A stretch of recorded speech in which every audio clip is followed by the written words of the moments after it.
उत्तम जो पतिव्रता होती है उसमें अपने लोग भी सम्मिलित हैं। हरिवंश पतिव्रत है जिनके, सुख संपत्ति दंपति जो जिनके, जैसे एक पतिव्रता अपने पति के सिवा जगत में कोई पुरुष ऐसा काम भाव से देखती नहीं, जानती ही नहीं।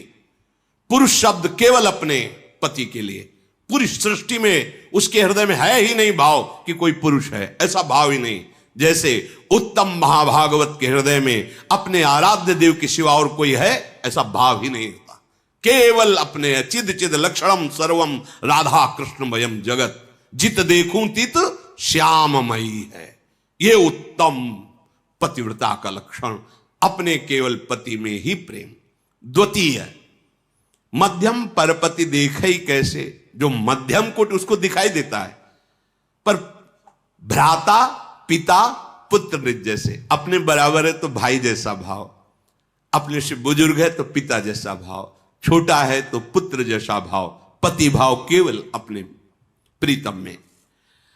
तीसरी कोटि की पतिव्रता, मेरा धर्म है कि मैं संयम से रहूं, मेरी कुल परंपरा में कभी दाग न लगे, उसे तीसरी कोटि की परंपरा की पतिव्रता कहते हैं, जो ऐसा विचार कर धर्म पूर्वक जीवन निर्वाह करती है। चौथी, अवसर नहीं है और भय है, पूरा जीवन धर्म से निर्वाह हो गया, वो भी पतिव्रता ही कही जाती है। पर उत्तम बात यह है कि कोई और दूसरा है ही नहीं, ऐसा भाव रहना। जो अपने पति के आश्रय का त्याग करके परपति से रत करती है, वो एक क्षण सुख के लिए करोड़ों नरकों की यातना सहने की बात तैयार कर लेती है। पति वंचक परपति रति करई, रो रो नरक कल्प शत। ऐसे पुरुष के लिए है जो व्यभिचारी स्वभाव बना लेता है, बड़ी दुर्गति होती है।